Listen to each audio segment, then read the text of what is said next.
మా జనసేన అధ్యక్షుడు పవన్ కళ్యాణ్ గారికి, మా భీమవరం ఎమ్మెల్యే అంజబాబు గారికి, మా కుటుంబులు గోవిందరావు గారికి, మా క్షత్రియ కార్పొరేషన్ కనకరాజపూడి గారికి, నియోజకవర్గ తెలుగుదేశం బీజేపీ జనసేన కార్యకర్తలకు, వీర మహిళలకు, జన సైనికులకు, అంద కార్యకర్తలకు, ప్రజలకు, మా ఊరు ప్రజలకు, మండల ప్రజలకు సంక్రాంతి శుభాకాంక్షలు. నేటి సమాజంలో రాజకీయం వ్యాపార ప్రభుత్వంతో వ్యాపార కోణంతో చూస్తున్నారు. అయితే రాజకీయం అంటే వ్యాపారం కాదు, నలుగురికి సేవ చేయాలి. సమాజ సేవ చేయడం కోసం నేను రాజకీయాల్లోకి వచ్చాను. ఆ సమాజ సేవ రాజకీయాల్లో ఉంటే మరింత మందికి సేవ చేయడానికి అవకాశం ఉంటుంది అన్న ఉద్దేశంతోనే నేను రాజకీయాల్లోకి వచ్చాను. కాబట్టి అంతే తప్ప రాజకీయాలు నాకు వ్యాపారం లేకపోతే హాబీలు లేకపోతే ఈ కాదంటూ జనసేన పార్టీ అయినా పవన్ కళ్యాణ్ అన్న అత్యంతగా బాగా ఇష్టపడేవాళ్ళు రాష్ట్రంలో చాలామంది ఉన్నారు. ఈ రాష్ట్రంలో చాలామంది ఉన్నప్పటికీ కూడా వీళ్ళందరూ కూడా ఇతర పార్టీలో ఉంటూ పవన్ కళ్యాణ్ ఇష్టపడే కొంతమంది ఉన్నారు. పవన్ కళ్యాణ్ ఇష్టపడి పదవులు ఆశించి ఇష్టపడే వాళ్ళు ఉన్నారు. అంటే ఏ పదవులు ఆశించకుండా ఏమీ లేకుండా ఆ పవన్ కళ్యాణ్ని ఇష్టపడుతూ రాజకీయాల్లో కొనసాగుతున్నటువంటి భీమవరం నియోజకవర్గం వీరవసూరు మండలం జనసేన పార్టీ ఉపాధ్యక్షులు, ప్రస్తుతం ఉమ్మడి ప్రభుత్వం జనసేన, భారతీయ జనతా పార్టీ, తెలుగుదేశం పార్టీ ఉమ్మడి ప్రభుత్వం నెలకొల్పినటువంటి మన క్షత్రియ కార్పొరేషన్ డైరెక్టర్గా ఉన్నటువంటి హరిహరరాజు గారు alias హరిబాబు గారితో జర్నలిస్ట్ పని ముఖాము కార్యక్రమం ఈరోజు. నమస్తే అండి హరిబాబు గారు. హరిహరరాజు గారు అంటే ఒక విద్యావేత్త అయింది, ఆక్వా సాగులో అంటే ఇక్కడ భీమవరం పేరు చెప్పుకొని ఆక్వా వ్యాపారం, ఆక్వా సాగు ఎక్కువ. ఈ ఆక్వా సాగులు ఇవన్నింటిలో ముందుకెళ్తున్న తరుణంలో అసలు మీరు రాజకీయాల్లో రావడానికి కారకులు ఎవరంటారు? నమస్కారం గారు. బేసికల్గా నాకు రాజకీయాలు పెద్ద ఇంట్రెస్ట్ కాదు. పని ఏదైనా చూసుకోవడం, రైలు చెరువులు బాగా సక్సెస్ఫుల్గా సాగుతున్న టైంలో, నా రైలు చెరువుల టైంలో అద్భుతంలో నడుస్తున్న టైంలో 2009లో చిరంజీవి గారు పార్టీ పెట్టారు. ఆయన అంటే నాకు ప్రత్యేక అభిమానం. ఎందుకంటే సినిమా యాక్ట్గా కాదు, తన వ్యక్తిత్వం చాలా ఇష్టం నాకు. ఏదో మంచిదనం, నిజాయితీ ఏదో చేయాలని తప్ప నా అభిప్రాయంతో ఆయన పార్టీలో పిఆర్పీలో జాయిన్ అయ్యి చాలా శ్రద్ధతో కష్టపడి చేశాం. కానీ ఆయన కొంతకాలంలో ఆయన రాజకీయాలు నిర్మించుకుని తన రిక్తి పొంది సినిమాలోకి మళ్ళీ ప్రవేశించారు. నేను తర్వాత రాజకీయాలు తగ్గించేసుకుని సైలెంట్ అయిపోయాను. తర్వాత 2014లో జనసేన పార్టీ పెట్టారు ఆయన పవన్ కళ్యాణ్ గారు. ఆయన కూడా అదే అభిప్రాయం. నాకు ఆయన మీద కూడా సిన్సియర్ పర్సన్, ఏదో సమాజానికి ఏదో చేయాలనే తపంతో, కమిట్మెంట్తో ఉన్న రాజకీయం చేస్తారని నమ్మకంతో 2014 ఆయన పెట్టారు. కానీ నేను రాజకీయాలు జాయిన్ అవ్వలేదు. కానీ 2019 వచ్చాక భీమవరంలో ఆయన పోటీ చేశారు. పోటీ చేస్తారని తెలిసినడికి నాకు గోవిందరావు గారు, కనకరాజపూడి మా ఇంటికి వచ్చి, అంటే పిఆర్పీలో చేసిన తోటి మా మండలం ఉన్న వీర మహిళలు, జన సైనికులు అందరూ నన్ను అందరూ ప్రతిసారి ఇంటికి వచ్చి పోస్ట్ చేసేవారు రమ్మని చెప్పి. నేను అయినా కానీ ఆలోచిస్తున్నాను. సరే, ఆ టైంలో కనకరాజపూడి గారు, కుటుంబ గోవిందరావు గారు ఇంటికి మరీ వచ్చి నన్ను తీసుకెళ్ళి పవన్ కళ్యాణ్ గారి సమక్షంలో మా నవ్వు జంక్షన్లో నన్ను జాయిన్ చేశారు. చాలా కష్టపడి పనిచేశాను. కానీ ఆయన గెలుపొందలేకపోయారు. అయినా కానీ మేము చాలా కష్టపడి చేసిన తర్వాత అది బేసికల్గా రాజకీయ డిస్ట్రిక్ట్ లేకపోయినా వీళ్ళు సపోర్ట్ చేయడానికి వచ్చాను నేను. Okay sir. హరిబాబు గారు, భీమవరం నియోజకవర్గం పేరు చెప్పగానే కాపు వర్సెస్ క్షత్రియ అంటే కొద్దిగా విభేదాలు ఏమీ లేకపోయినప్పటికీ ఈ పేరు ఎక్కువ వినపడుతుంది. అటువంటిది ఇప్పుడు మీరు జనసేన పార్టీ తీసుకోండి, పిఆర్పీ తీసుకోండి, స్టార్టింగ్లో ఈ కాపుల పార్టీ ఒక ముద్ర పేరు అట్లా. అయినప్పటికీ కూడా మీరు ఈ పార్టీల వైపు అటు పిఆర్పీలోనూ సేవ చేసేది, ఇటు జనసేన పార్టీకి సేవ చేస్తున్నారు, జనసేన పార్టీని కొనసాగుతున్నారు. దీనికి కారణం ఏంటంటారు? పనిగారు కులాలు అంటే నీటి కులాలు కాదండి. ఉన్న అట్లకి మనం పుట్టిన దానికి గౌరవించినట్టు కులం అంటే దట్స్ అంతవరకే. తర్వాత మనం రాష్ట్రం, మన పిల్లల భవిష్యత్తు అన్నీ ఆలోచించుకుని చేయాలి. ఏదైనా మంచోడు, నిజాయితీపరుడు ఏ కులంలో ఉన్నా గౌరవించాలి. నా అభిప్రాయం ఇది. హరిబాబు గారు, మెగా ఫ్యామిలీ కానీ చిరంజీవి గారు అన్న, పవన్ కళ్యాణ్ అన్న మీకు అంత ఇష్టం ఏంటి? కారణం ఏంటంటారు? Okay sir. యాక్చువల్గా నేను నా చిన్నప్పటి నుంచి చిరంజీవి గారిని నా ఇష్టపడేవాడిని. అసలు సినిమా అభిమానమే కాదు, నేను కొంచెం పెద్ద అయిన తర్వాత అతని వ్యక్తిత్వాన్ని నేను అతని జీవన విధానాన్ని పూర్తిగా గమనించాను. ఆయనతో గమనించడం ఆ ఇన్స్పిరేషన్గా తీసుకున్నాను. యాక్చువల్గా సినిమా ఫీల్ అనేది అంతవరకే, కానీ ఒక వయసు వచ్చిన తర్వాత మనం మన అభిమానించే వ్యక్తి జీవన విధానం అబ్జర్వ్ చేస్తాం. అది నేను అబ్జర్వ్ చేశాను. తనలో చాలా నచ్చిన గుణాలు నాకు కనిపించింది. అందువల్ల దాని ఆటోమేటిక్గా పవన్ కళ్యాణ్ కూడా అయ్యే గుణాలు ఎక్కువ ఉన్నాయి. ఇంకొంచెం ఆవేశంతో కూడిన గుణాలు అవి ఈయనతో ఉన్నాయి. ఈ కమిటెడ్గా ఉండడం, ఒక ఆవేశంగా ఒక టైపు కమిటెడ్గా ఉంటాడు ఈయన. ఆయనకి ఉంది, కానీ ఆయన ఆ టైప్ రాజకీయాల్లో ఎడ్జిస్టార్లకి ఆయన వెళ్ళిపోయారు. కానీ ఆయన అంటే ఈ రోజు ఆయన ఈ రోజు ఆయన ముఖ్యమంత్రిగా ఉండేవారు. ఆయన వెళ్ళిపోయారు. కానీ ఓకే సార్. హరిబాబు గారు, జనసేన పార్టీ అంటే రాజకీయంలో నేను మీకు ఇంత చెప్పాను, దోచుకోవడానికి దాచుకోవడానికి చక్కగా ఉపయోగపడేది. అటువంటిది మీరు జనసేన పార్టీ అంటే ఖర్చుతో కూడుకున్న పార్టీ అండి. ఆ పార్టీ అటువంటిదే. అందులో ఉన్న ప్రతి కార్యకర్త కూడా పవన్ కళ్యాణ్ గారు ఎక్కడైనా సభలు పెట్టినండి, లేకపోతే ఇంకోటి పెట్టినండి, వందలాది మంది, వేలాది మంది, లక్షల మంది అభిమానులు తన సొంత ఖర్చులతో వెళ్తారు. అంటే మిగతా పార్టీలు ఏంటంటే డబ్బిచ్చి పిలిపించుకుంటారు కార్యకర్తల అభిమానులు. కానీ జనసేన పార్టీలో డబ్బు ఖర్చు చేసుకుని వెళ్తారు. ఇవాళ మీరు మండలోపాధ్యక్షుడిగా ఉండొచ్చు, లేకపోతేనేమో జనసేన పార్టీలో ఏ పదవిలో ఉన్నా లేకపోయినా సరే ఖర్చుతో కూడుకుంది. అంటే సంపాదించుకునే మనం అనేసి ఖర్చుతో వైపు కూడుకున్న పార్టీ వైపు వెళ్ళడానికి గల కారణం ఏంటంటే? Okay sir. మీరు అన్నట్టు ఏంటంటే మా జనసైనికులు కానీ, వీర మహిళలు కానీ, మిగతా అందరు కార్యకర్తలు కానీ జీరో బడ్జెట్. ఏంటంటే యాక్చువల్ కొన్ని ఖర్చులు ఉంటాయి, కానీ ఎవరు స్వతహా రావడమే కానీ ఏది ఆశించకుండా అంత లక్షలాది మంది, వేలాది మంది వచ్చి ఓన్లీ ఉన్నదంటే పార్టీ మా పార్టీయే.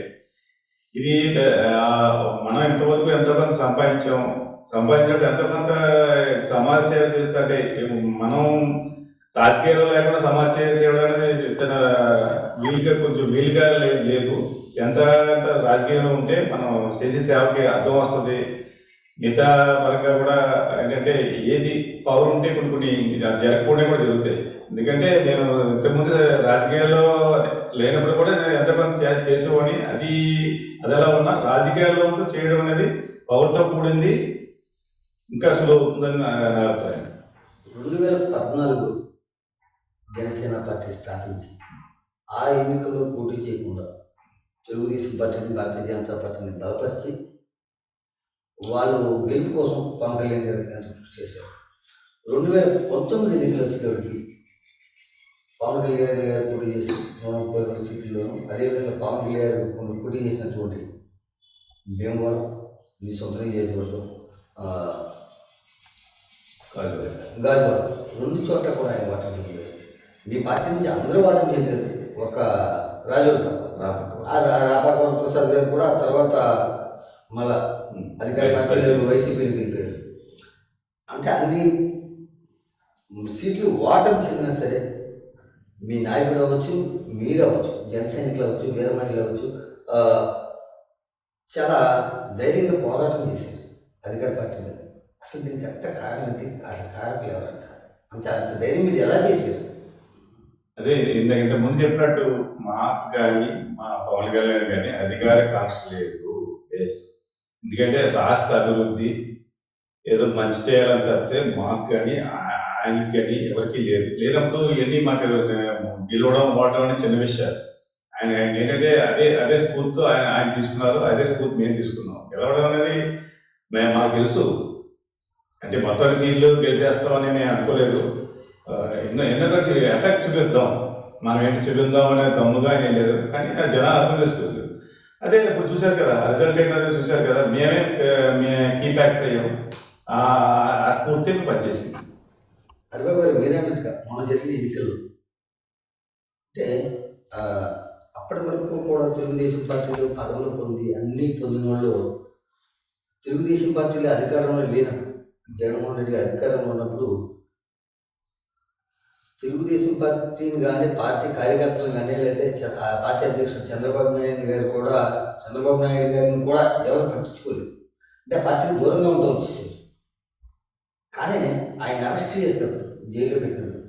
మీ పార్టీ అధ్యక్షుడు రొమ్ము విడుచుకుని నేల మీద పడుకుని ధర్నా చేసి లేకపోతే రాస్తారోగా చేసుకుంటూ కోర్టుకి వెళ్ళిపోయాడు, జైలుకి వెళ్ళిపోయారు. జైలుకి వెళ్ళి ఆయన మాట్లాడిన తర్వాత అంతకు ముందు నుంచి కూడా ఆయన ఒక మాట్లాడుతూ ఉన్నాడు, ప్రభుత్వ వ్యతిరేక ఓటుని చేయలేము అంటూ చెప్పుకుంటూ వచ్చి మొన్న జరిగిన ఎన్నికల్లో కూడా కూటమి నాడు భారతీయ జనతా పార్టీని అవ్వచ్చు, తెలుగుదేశం పార్టీని, జనసేన పార్టీని ఒక కూటమి కింద ఏర్పడి నేడు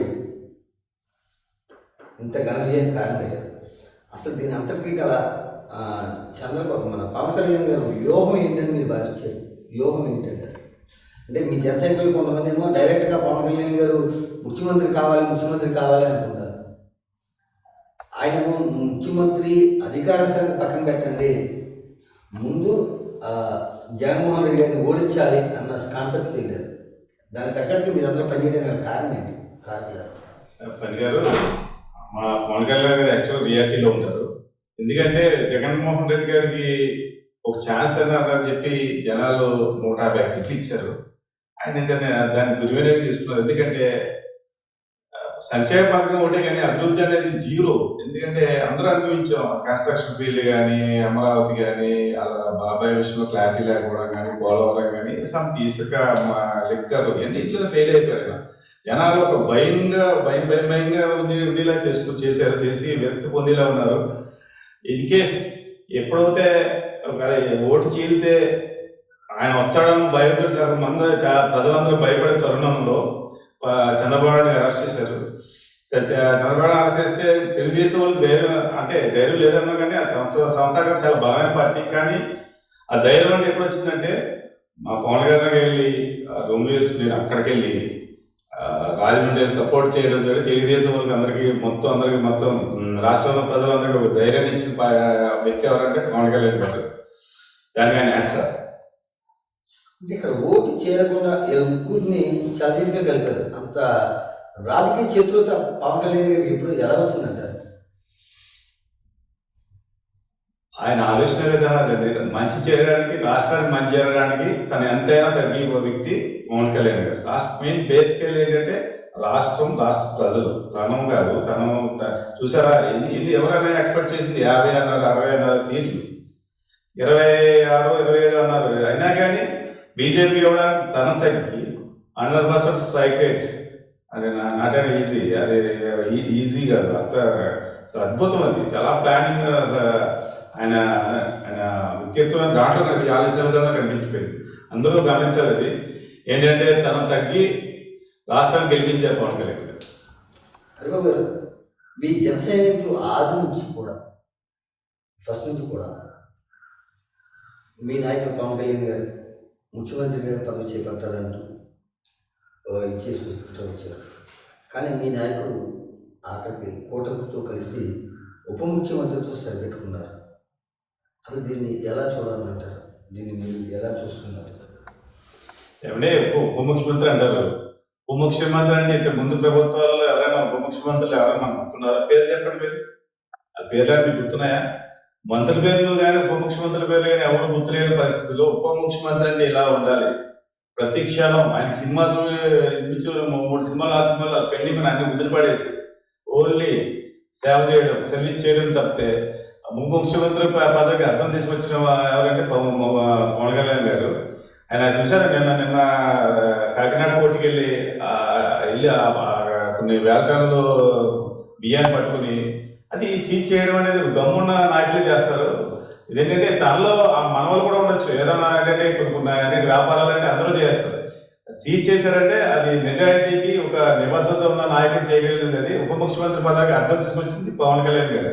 ఇంకా ఏంటంటే మా పవన్ కళ్యాణ్ చేసిన త్యాగాన్ని గుర్తించి చంద్రబాబు నాయుడు గారు కూడా మా పవన్ కళ్యాణ్ని ప్రతి ఆఫీస్లో ఆయన పక్కన పెట్టి ఫోటో పెట్టించి చాలా సముచితంగా గౌరవించారు.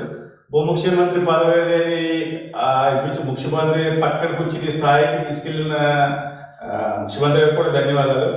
ఉప ముఖ్యమంత్రికి వాల్యూ పెంచిన మా పవన్ కళ్యాణ్ కూడా దానికి చాలా ధన్యవాదాలు తెలుపుతున్నాను. హరిబాబు గారు 2019 ఎన్నికలు తెలుగుదేశం పార్టీ ఘోరాతి ఘోరంగా ఓటమి చెందడానికి గల కారణాలు ఏంటంటే? Okay sir. ఏంటంటే యాక్చువల్గా ఏంటంటే పవన్ కళ్యాణ్ గారు తను సొంతంగా పోటీ చేయడం, బీజేపీ పార్టీ దూరం అవ్వడం, నెక్స్ట్ జగన్ గారిని ఒక్కసారి ముఖ్యమంత్రి చేయాలని అడిగినందుకు ఆయన నమ్మి జనాలందరూ జగన్ గారిని బాగా నమ్మేశారు. నమ్మేసి ఏంటంటే ఆయన ఏదో చేస్తారనుకున్నారు. వీళ్ళు ముగ్గురు 3 విధాలుగా వెళ్ళడం, ఆయన నాన్నగారు సజెస్ట్ నాన్నగారు ఏదో చేశారన్న జనాల్లో అభిప్రాయం ఉండడం, ఈయన ఏదో ఇంకా అన్ని ఆయన చెప్పినవన్నీ ఏదో చూశారు కదా, అన్ని అది నాన్నగారు చిన్నాన్నగారు ఎవరో మరి ఇప్పటికే తెలియదు, అది అవతల గెంటేయడం లేకపోతే ఇవన్నీ. ఇక్కడ నేను చెప్పింది ఏంటంటే, నేను అడిగేది ఏంటంటే, పవన్ కళ్యాణ్ అదే మన చంద్రబాబు నాయుడు గారు 2014 ఎన్నికలు గెలిచిన తర్వాత లో బడ్జెట్లో ఉన్న ఆంధ్రప్రదేశ్ రాష్ట్రానికి ఒక క్యాపిటల్ అమరావతి అసెంబ్లీ నిర్మాణం కావచ్చు, అదేవిధంగా పోలవరం నిర్మాణాన్ని కూడా ఆయన ముందుకు తీసుకెళ్ళారు. ఈ తరుణంలో ఇంతకు ఒక పక్కన సంక్షేమ కార్యక్రమాలు ఎన్ని చేస్తున్న తరుణంలో 2019 ఎన్నికలు ఆయన ఘోరంగా తెలుగుదేశం పార్టీ ఓటమి చెందింది. ఆ ఓటమి గల కారణాలు ఏంటి చెప్పండి, సూటిగా చెప్పండి. అదే సార్, ఇంతకంటే బాగా చేస్తారనుకున్నా ఆయన బాగా చేయలేదని ఎవరు అనుకోలేదు, చంద్రబాబు నాయుడు బాగా చేయలేదని ఎవరు అనలేదు. కానీ ఇంతకంటే ఇంకా బాగా చేస్తారు ఏంటంటే, నేను పోలవరాన్ని పూర్తి చేసేస్తాను, లేదా ప్రత్యేక తెచ్చేస్తాను, లేకపోతే అమరావతిని ఇక్కడ అద్భుతంగా అన్నింటిని మించిన ఏదో మంచి క్యాపిటల్ 2-3 క్యాపిటల్ పేరు చెప్పి దాన్ని మించిన క్యాపిటల్ చేస్తాను, మొత్తం ఉద్యోగులు ఏదో విన్నారు కదా, 2-3 ఇచ్చారు కదా హామీలు, యూపీఎస్ సంథింగ్, అవన్నీ చేసేస్తారు ఆయనకి జగన్ గారు నమ్మేస్తారు. నమ్మి చేస్తే ఆయన అది నిరూపించుకోలేక 150 సీట్లు ఇచ్చినందుకు, యాక్చువల్గా 150 సీట్లు ఆయనకి అన్ని అభియోగాలు ఉండి, ఆయన మీద అన్ని అభియోగాలు ఉండి జనాలు నమ్మించినందుకు ఆయన రాష్ట్రమే జీవితంలో బతకాలి. ఆయన అది కాకుండా కక్ష సాధింపు, ఎవరు ఏం మాట్లాడాలో భయం, ఆ భయం ఇప్పటికీ అసలు మాదిరైన పరిపాలన ఒక ఉద్దేశపూర్వకంగా చేశాడు. కానీ రాష్ట్రం మనకి ఇచ్చింది 150 సీట్లు ఇచ్చిన కనుక ఒక కృతజ్ఞతాపూర్వకంగా ఎప్పుడూ ప్రవర్తించలేదు. తను ఏదో నేను దేవుళ్ళ ఫీల్ అయ్యి ఆయన తప్పు, మెయిన్ ఎక్కువగా ఆయన తప్పే, ఆయన అహంకారం, ఆయన ఓటమి కాదండి. అంటే మనం జరిగిన ఎన్నికల్లో జగన్మోహన్ రెడ్డి గారు అంటే 2019 నుంచి 2024 వరకు కూడా జగన్మోహన్ రెడ్డి గారు అనేక నవరత్నాల పేరుతో సంక్షేమ పథకాలు ప్రవేశపెట్టాడు. పథకాలు ప్రవేశపెట్టడమే కాకుండా వాలంటీర్ వ్యవస్థ, సచివాలయం వ్యవస్థను తీసుకొచ్చి లబ్ధిదారులు నేరుగా, అంటే మధ్యవర్తి లేకుండా లబ్ధిదారులు నేరుగా పథకాలను వర్తింపజేసేటట్టు చేశారు. అయినప్పటికీ కూడా మొన్న జరిగిన ఎన్నికలు ఓటమి చెందడానికి కారణం ఏంటంటారు? ప్రజలు సంక్షేమం ఒకటే కదండి, అభివృద్ధి నేను కోరుకుంటారు సార్. మన పిల్లల భవిష్యత్తు ఏది, ఊరికనే ఇవ్వడం వల్ల ఎంతవరకు బతకగలం? రేపు అనేది కావాలి, ఈ రోజు స్వార్థం చూసుకుంటారు సార్. నిజమైన తల్లిదండ్రులు కానీ, నిజమైన వ్యక్తులు కానీ రేపటి గురించి, నెక్స్ట్ తరాల గురించి ఆలోచిస్తారు. ఈ రోజు గురించి ఆలోచించడం మాత్రం ఈ పథకాల గురించి ఆలోచిస్తారు సార్. యాక్చువల్గా సంక్షేమం అంటే వృద్ధులకి, వికలాంగులకి, హాస్పిటల్కి, ఈ 2 యాక్చువల్గా మెయిన్ సరిపోతాయి సార్. ఈ ఇచ్చుకుంటూ అభివృద్ధి తీసుకెళ్తే ఎవరినైనా అదే నెత్తి మీద పెట్టుకుంటారు సార్.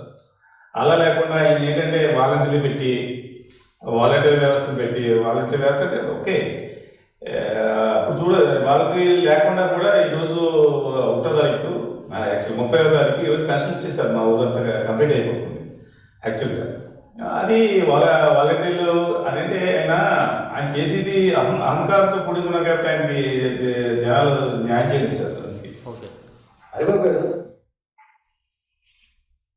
అంటే మీకు ఇప్పుడంటే అధికారం వచ్చింది మీ పార్టీ, మన 2019, 2020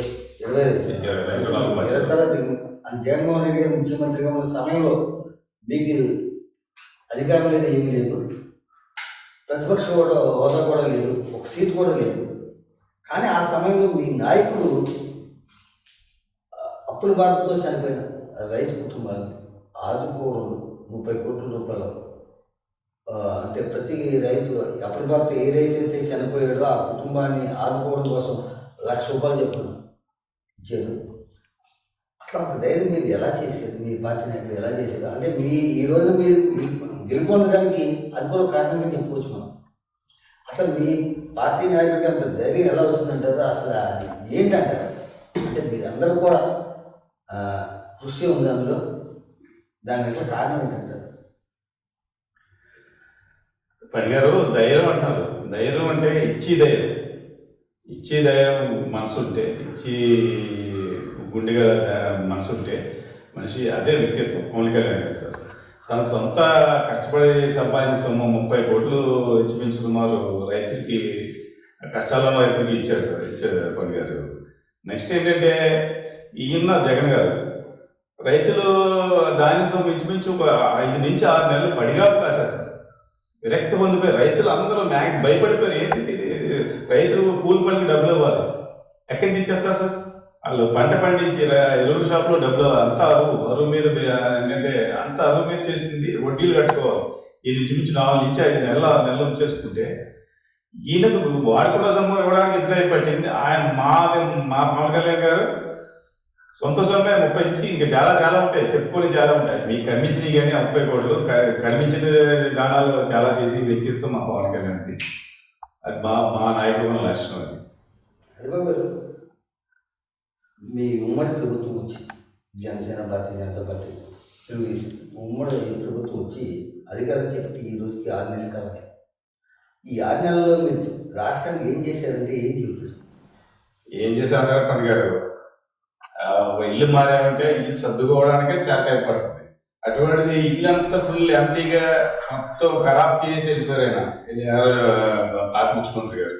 అది సర్దుకుని ఆయన సమ్మతంతో మన ముఖ్యమంత్రి గారు ఫస్టే పెన్షన్ 7,000 ఇద్దామన్నది 7,000 అంటే 7,000 ఇచ్చి ఘనత చంద్రబాబు నాయుడు గారిది, పవన్ కళ్యాణ్ గారిది. నెక్స్ట్ 4,700 ఎన్ఆర్జీఎస్ ఫండ్స్ రిలీజ్ చేసి పనులు మొదలెట్టేసారు. మా ఊళ్ళో కూడా జరుగుతున్నాయి, అన్ని ఊళ్ళో జరుగుతాయి. నెక్స్ట్ 14 ఫైనాన్స్ నిధులు కూడా పంచాయతీలకి రిలీజ్ అవుతున్నాయి. ఎందుకంటే మా పంచాయతీ మినిస్టర్ మా పవన్ కళ్యాణ్ రావడం అదే ఒక దీక్షతో పనిచేస్తున్నాం. ఆయన ఇలా ఉండే ఒక సంవత్సర కాలం వచ్చాక తెలుస్తుంది మే అభివృద్ధి అంటే చూపిస్తాం. నెక్స్ట్ ఏంటంటే ఆయన లోకేష్ గారు అన్ని చోట్ల తిరుగుతూ అన్ని కంపెనీలని ఆఫర్ చేస్తూ నిరుద్యోగులకు ఉద్యోగాలు వచ్చేలా చాలా కృషి చేస్తూ ఎవరి పని వాళ్ళు బాగా బిజీగా చేసుకుంటూ అభివృద్ధి పదంలో వెళ్తామనే నమ్మకం మాకుంది. ఇంకా ఏంటంటే ఆయన ఖాళీ చేసేది జీరో వాళ్ళు చెప్పిన ప్రకారం 9 లక్షల కోట్లు 10 లక్షల కోట్లు అంటున్నారు. ఈ అప్పులు ఇవన్నీ చేసుకుంటూ ఎన్ని సర్దిద్దాలి కదా. ఇంకా కాలువ తవ్వకాలు చూడండి, మురికాలువ తవ్వకాలు చూడండి, రోడ్లు చూడండి, రోడ్లు మరమ్మతులు మొదలుపెట్టారు. నేను పెద్ద రోడ్లు R&B రోడ్లేమో మరమ్మతులు మొదలెట్టారు.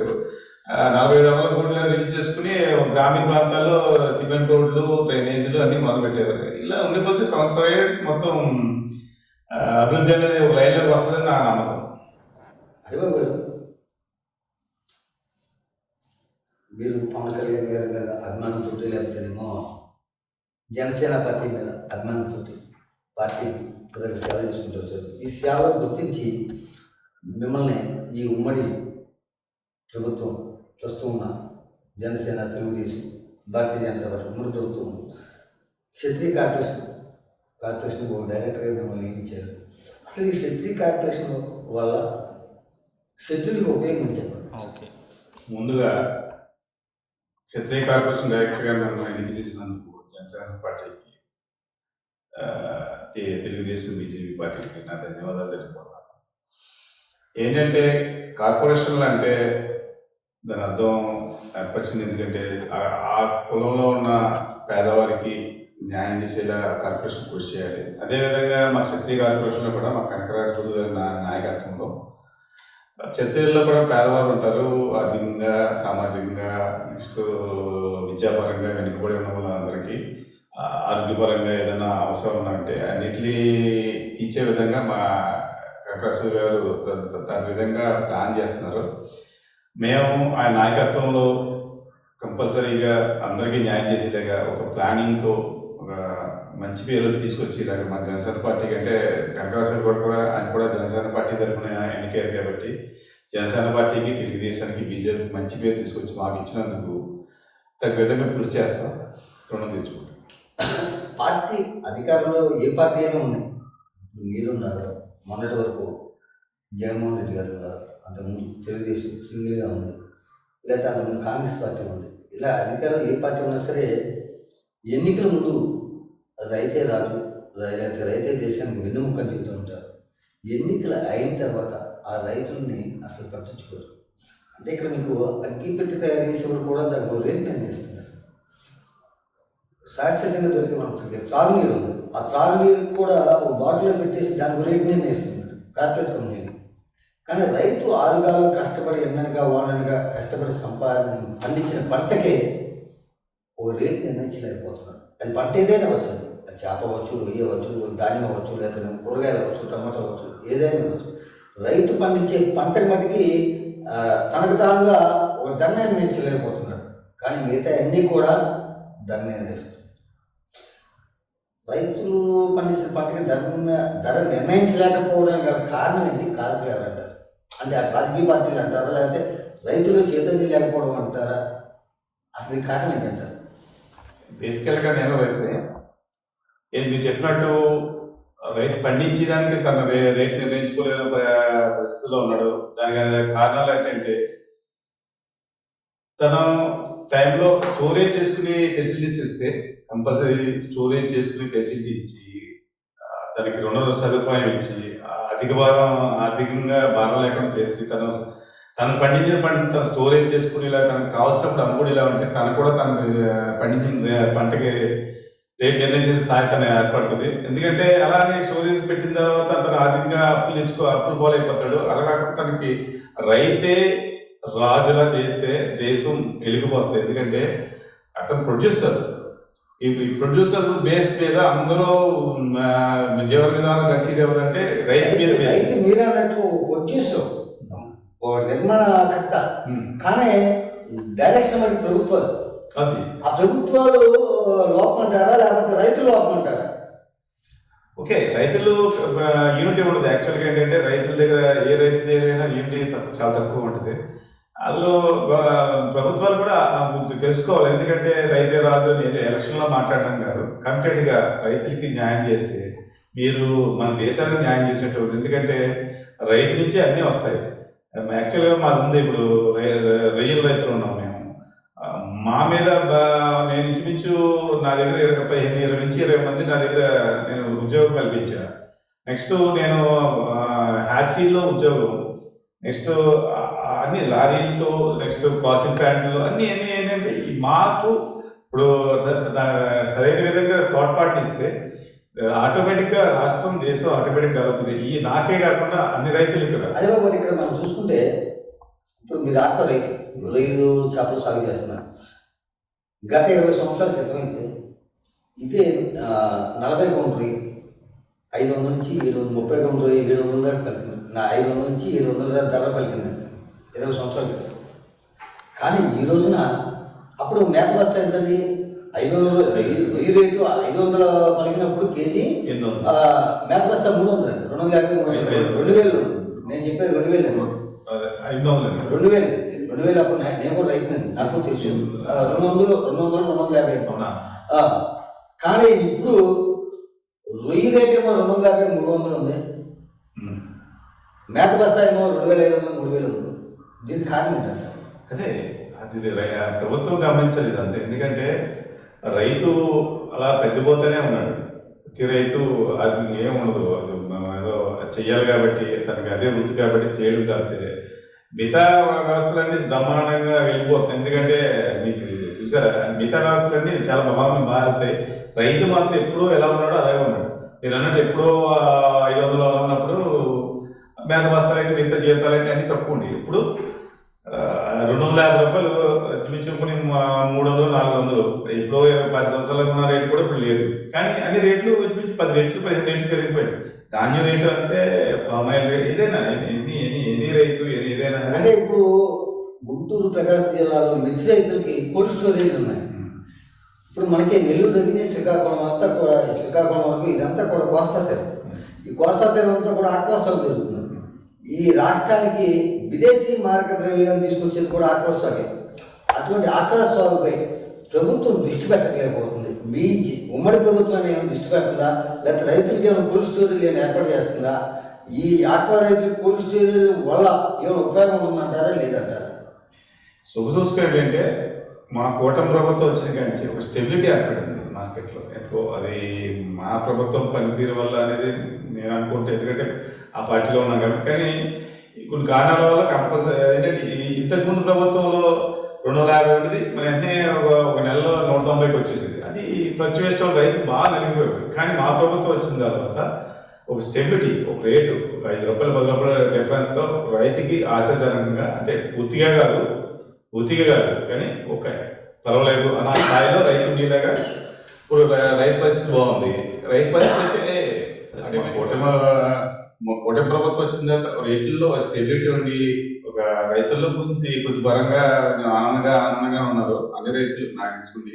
ఎందుకంటే ధాన్యం వచ్చేటికి అన్నీ విత్ ఇన్ 24 అవర్స్లో పేమెంట్ పడిపోతుంది. పామ్ ఆయిల్ కూడా బాగున్నట్టు నాకు అనిపిస్తుంది. నెక్స్ట్ ఏంటంటే రొయ్యలు ఇవన్నీ పర్వాలేదు, స్టెబిలిటీ ఉంది. ఇది కోల్డ్ స్టోరేజ్ కూడా ఏర్పాటు చేసి ఫైనాన్షియల్గా సపోర్ట్ ఇస్తే రైతుకి, ఎందుకంటే లక్షలతో కూడుకున్న వ్యవహారం ఇది రొయ్యలు స్టోరేజ్ చేసుకోవడం. అతను భరించాడు కాబట్టి ఫైనాన్షియల్గా సపోర్ట్ ఇస్తే స్టోరేజ్ చేసుకుని కంపల్సరీ మంచి రేట్ వచ్చిన అనుకుంటాడు. అది రైతుకి ఉపయోగంగా ఉంటుంది. నెక్స్ట్ కరెంట్ సబ్సిడీలు కొన్ని మన వరకు కొంచెం గవర్నమెంట్లో కొంచెం అటు ఇటు చేసి 10 ఎకరాలని లిమిటెడ్ చేశారు. మా గవర్నమెంట్ కూడా 10 ఎకరాలు కాదు, మొత్తం అందరికి ఒకేలాగా చేసి ఇలా తను కృషి చేస్తారని మనం మాట ఇచ్చారు. మాకు కావాల్సింది ఏంటంటే యాక్చువల్స్ లేదా కొంచెం ఫుల్ కమాండింగ్ ఉండాలి. ఎందుకంటే క్వాలిటీ సీడ్, నేను రైతుగా ఎక్స్పీరియన్స్ 25 years దాటి నేను చేస్తూ చెప్తున్నానంటే క్వాలిటీ సీడ్ వేస్తే ఆ రైతు రిలాక్స్డ్గా ఉండొచ్చు. మా గవర్నమెంట్ ఇంకా శ్రద్ధ పెట్టి ఎంపేడో ద్వారా సీడ్ క్వాలిటీ ఇప్పిస్తే రైతు చాలా ముందుకెళ్తాడు. నెక్స్ట్ మేత అనేది చాలా గత గవర్నమెంట్లో బాగా పెంచేశారు. ₹15 వాళ్ళ గవర్నమెంట్లో 3 సంవత్సరాల్లో ₹15 పెంచారు. తర్వాత రైతులకు ఉద్యోగం వచ్చి జాగింది, లేకపోతే ఎక్కడికి వెళ్తుందో తెలియదు. ఆ ₹15 కూడా చాలా ఎక్కువే. అది మా గవర్నమెంట్ ద్వారా కొంచెం అది సత్తుపెట్టి మేతల్లో కొంచెం తగ్గుదల తగ్గించేలా చేస్తే రైతులు మా ఈ ప్రభుత్వానికి సరదా గుర్తించుకుంటారు. నెక్స్ట్ ప్యాడీ రైతులు ఉన్నారు. ప్యాడీ రైతులకి ఒకటి నా కోరిక ఏంటంటే పనికి ఆహార పథకం అని ఇస్తున్నారు. ఆహార పథకం వల్ల పనికిరాని పని కూడా పనిహార పథకంలో పెట్టేసి ఏదో చేసేసినట్టే నాకు చూస్తూ ఉంటాను. ఆహార పథకం పూర్తిగా సద్వినియోగం పడుతుందని అనుకోవట్లేదు. నా విన్నపం ఏంటంటే నా ద్వారా చేసింది రైతుకి ఎకరానికి ఇన్ని పనికాహార కూలీలు ఇవ్వండి, అతను చేయించుకుంటాడు సొంతంగా. అది అందరికీ పని కల్పించినటువంటిది, రైతుకి బెనిఫిట్ వస్తుంది. దయవుంచి ప్రభుత్వం ఆ విధంగా ఆలోచిస్తే మన రైతులు మనం ఎప్పుడు గుర్తించుకుంటారు. హరిబాబు గారు, అంటే ఈ మీ స్వగ్రామం వీరవస్వరం మండలం కొనితివాడి గ్రామం, మీరు గ్రామం వరకు చేస్తున్నారో లేదా ఇంకా బయట చేస్తున్నారో నాకు తెలియదు. కానీ నాకు తెలిసింది ఏంటంటే బయట మన జనాలు సేవా కార్యక్రమాలు కూడా, అంటే పదవి ఏది ఉన్నా లేకపోయినా రాజకీయాలతో సంబంధం లేకుండా కొన్ని సేవా కార్యక్రమాలు అయితే చేస్తున్నారని తెలిసిందా? ఈ సేవా కార్యక్రమాలు చేయడానికి మీకు ప్రేరణ ఎవరు, మీకు ఆదర్శం ఎవరు? అసలు సేవా కార్యక్రమాలు చేయడానికి కారణాలు ఏంటంటారు? అంటే మీకు ఎవరు చెప్పారు కానీ నాకు అది పెద్ద కోరుకున్నది కాదు, కానీ నా తత్వమే అది. మా అమ్మగారు ఇచ్చారు, నాన్నగారు ఇచ్చారు. ఆ తత్వం నాది. ఏంటంటే నాది గురించి అడిగిన వాళ్ళకి నేను కాదనకుండా ఇవ్వడం అనేది నా మనస్తత్వం. నేను కూడా ఫైనాన్షియల్గా ముందుగా వెళ్ళాను. దేవుడు కరుణించి నన్ను ముందుగా తీసుకెళ్ళాడు.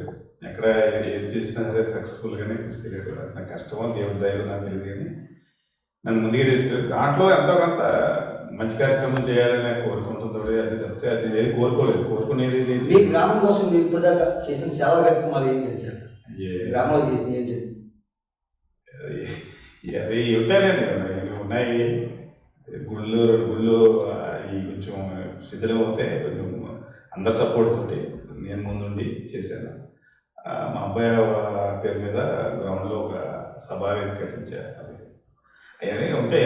పెన్షన్లకు కొంచెం అంటే ఒకప్పుడు 200 గవర్నమెంట్లో 200 పెన్షన్ ఉన్నప్పుడే నేను 200 పెన్షన్లు 30 మందికి డైలీ మా మనుషులు బట్టి ఇంటికి నేను ఇప్పుడైతే వచ్చి వాలంటీర్ వస్తుంది. కానీ నేను 10 12 సంవత్సరాల క్రితం నుంచే నేను ఇంటికి పట్టుకెళ్ళి మా మనుషులతోటి నేను పెన్షన్ 200 ఇచ్చేవాడిని. అది ఇప్పుడు 3000 4000 అయిపోయింది. నా పెన్షనర్కి పెద్ద గమనించట్లేదు కాబట్టి నేను ఎవరైనా ఇంటికి వస్తే ఇస్తున్నాను. అంటే ఆ రోజున 200 రూపాయలు మీ పెన్షన్ ఇచ్చేటప్పుడు మీరు ప్రభుత్వంతో పాటు సమానంగా ఇచ్చారు అప్పుడు ఏంటి ఆ రోజున అది చాలా గొప్ప విషయం. కావచ్చు. పోతేనండి తల్లిదండ్రులు అంటే గతంలో మనకి ఎలా ఉండిందంటే పట్టణాల నుంచి సిటీ నుంచి ఎవరైనా మన ఊరికి వస్తే ఏమంటే మన ఊళ్ళో గుడి కావాలి, బడి కావాలి, హాస్పిటల్ కావాలని అడిగేవారు. ఇవాళ గుడి లేదు, బడి లేదు. ఎవరైనా వస్తే మా ఊరికి వృద్ధాశ్రమం కావాలని అడుగుతున్నారు. అంటే పిల్లలు ఉండగా కూడా తల్లిదండ్రులని వృద్ధాశ్రమంలో ఉంటున్నారు. దీనికి కారణం ఏంటంటారు? కారకులు ఎవరంటారు? కారకులు ఎవరంటే వాళ్ళ తల్లిదండ్రులే. అలా పెంచారు. అలా పెంచిన విధానమే వాళ్ళు అంతే కదా. నాకేంటంటే మనం పెంచిన విధానం, మన చూపించిన శ్రద్ధ కంపల్సరీ మన పిల్లలు చూపిస్తుంది. మన తల్లిదండ్రులని ఎలా చూసామో ఆటోమేటిక్గా మన పిల్లలు అబ్జర్వ్ చేస్తారు. ఎందుకంటే వీళ్ళు కరెక్ట్గా లేనప్పుడు ఆటోమేటిక్గా తల్లిదండ్రులు మా నాన్న ఏదో ఉన్నప్పుడు మేము అలాగే ఉండొచ్చు అనే ఆ తత్వం ఉండొచ్చు. నెక్స్ట్ ఏంటంటే ఈ జనరేషన్లో బిజీగా ఉన్నది అమెరికాలో. అంటే మీరు చెప్పినట్టు అంటే అమెరికాలోనూ లేకపోతే హైదరాబాద్లోనూ ఎక్కడ ఉద్యోగాలు చేస్తున్న వాళ్ళ సంగతి పక్కన పెట్టండి. ఊర్లోనే 4-5 కొడుకులు కూడా తల్లిదండ్రులు వాటాలు వేసుకుంటారు. ఆస్తులు పంచుకుంటారు. తల్లిదండ్రులు కూడా తలకో 4 నెలలు, తలకో 3 నెలలు, తలకో 6 నెలలు పంచుకుంటారు. బతుకున్నప్పుడు తల్లిదండ్రులకు భోజనం పెట్టలేని పిల్లలు, 4 రోజులు భోజనం పెట్టలేని పిల్లలు వాళ్ళ మరణాంతరం 40 రకాల పిండి వంటలతో 4000 మంది భోజనం పెడుతున్నారు. దీన్ని ఏ విధంగా చూస్తుంటారు? అదే దౌర్భాగ్యం. నేను అదే ఉన్నప్పుడు చూపించరు, ఉన్నప్పుడు ప్రేమ చూపించరు. లేనప్పుడు ఒక్కొక్కరు 5 లక్షలు 10 లక్షలు ఖర్చు పెట్టేసి నాన్ వెజ్లు లేకపోతే కొంతమంది నాన్ వెజ్ పెట్టేస్తున్నారు. ఉన్నప్పుడు రోడ్డు మీద వాళ్ళ పేరెంట్స్ తిరుగుతారు, వాళ్ళు చూసుకోరు. ఈ వ్యక్తిత్వాలు ఏంటంటే అలా అర్థం కాని వ్యక్తిత్వాలు. ఇది మంచిది కాదు. ఎందుకంటే వాళ్ళ పిల్లలు కూడా తర్వాత అలా తయారవుతారు. నాకు అర్థం చేసుకోవాలి. ఎందుకంటే ఉన్నప్పుడు పెట్టండి. ఎవరైనా నా సలహా ఏంటంటే ఉన్నప్పుడు ప్రేమగా చూడండి. పోయిన తర్వాత ఈ పెట్టినా పెట్టకపోయినా వాళ్ళు చూడరు. అది ఎన్ని అది చూడండి, అలా అనుభవించింది ఎందుకు? ఎక్కడో పైన చూస్తారు కదండి. వాస్తవం ఉంటారు కదండి. బ్రహ్మాండం. కారణం ఏంటంటారు? అంటే గొప్పతనం సార్, గొప్పతనం ఏంటంటే అప్పుడు వరకు చేసిన తప్పుని ఆ విధంగా కప్పించుకుంటారు. ఇంకా లేవుంటారు కదా. అంటే చిన్నవాళ్ళు కూడా వాళ్ళని తింటున్నారండి. ఇక్కడ ఇన్ని రకాల తప్పులు పెట్టే కన్నా ఆ రోజు తల్లిదండ్రులు 4 రోజులు పెట్టుకుంటే సరిపోయేది కదా. అంతే కదా. మా జనసేన అధ్యక్షుడు పవన్ కళ్యాణ్ గారికి, మా భీమవరం ఎమ్మెల్యే అంజబాబు గారికి, మా కుటుంబులు గోవిందరావు గారికి, మా క్షత్రియ కార్పొరేషన్ కనకరాజు గారికి, నియోజకవర్గ తెలుగుదేశం, బీజేపీ, జనసేన కార్యకర్తలకు, వీర మహిళలకు, జన సైనికులకు, అంత కార్యకర్తలకు, ప్రజలకు, మా ఊరు ప్రజలకు, మండల ప్రజలకు సంక్రాంతి శుభాకాంక్షలు.